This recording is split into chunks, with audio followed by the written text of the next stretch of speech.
Polyolefin shrink filmler her türlü shrink uygulamasında kullanabileceğiniz filmler. Bunların farklı tipleri var. Ben şimdi bunlardan biraz bahsedeceğim. O da şu. Standart filmimiz bizim her türlü ürün paketlemesinde kullanabileceğiniz filmler. Bu filmlerle yaptığınız ürünlerde yüksek kalitede aslında sonuçlar almanız mümkün. Bunun dışında ayrıca özelleştirilmiş filmlerimiz de var. Şimdi onlardan da bahsedeceğim.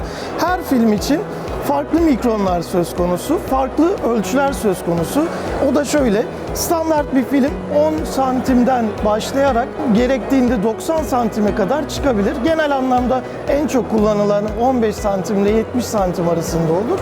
Ve yine aynı şekilde kalınlık olarak da 12 mikron ile 25 mikron arasında değişen kalınlıkları söz konusu. Kullanılan ürünün çeşidine, ağırlığına, tipine göre de biz hangi filmi kullanmanız gerektiği konusunda gerekli görüşümüzü bildiriyoruz. Bunun dışında özellikle yumurta sektöründe, yumurta paketlemesinde kullanılan makro perforeli filmimiz var.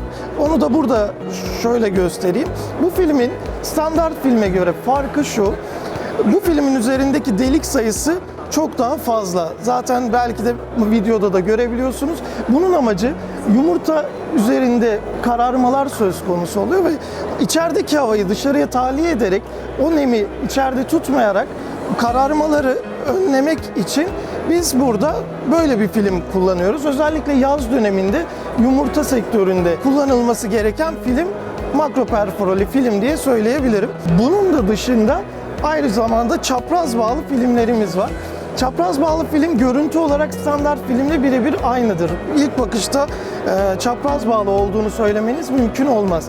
Ama çapraz bağlı filmi standart filme göre farklı kılan özellikler var. Bunun da en başında bağ dokusu geliyor. Zaten çapraz bağlı ismini de buradan alıyor. Bağ dokusu standart filme göre çok daha birbiri içine geçecek şekilde düzenlenmiş ve katman sayısı olarak da üretiminde standart filme göre fazla katmanlı üretilmiş bir film.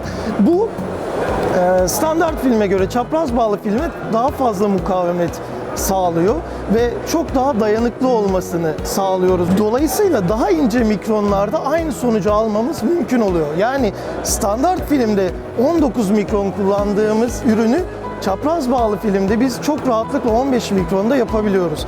Bunun dışında çapraz bağlı filmin sağladığı en önemli bir diğer faktör de her yönden ürün üzerine yapıştığı için kulakçık diye tabir ettiğimiz köşelerde kalan bu fazla miktarların çapraz bağlı filmde çok daha az kalması. Doğal olarak çok daha güzel bir görsel elde ediyoruz. Özellikle iyi bir görsel istediğimiz mesela çikolata paketlemesi gibi, çikolata kutularının paketlemesi gibi ya da çok köşeli, çok yuvarlak hatlı, çeşitli ürünlerin paketlemesinde çapraz bağlı film çok daha iyi sonuçlar vermekte. Biraz önce söylediğim gibi köşelerden herhangi bir şekilde kulakçık veya fazla kısımlar kalmıyor. Daha düşük mikronlarda çok daha güzel görseller elde edebiliyoruz böylece.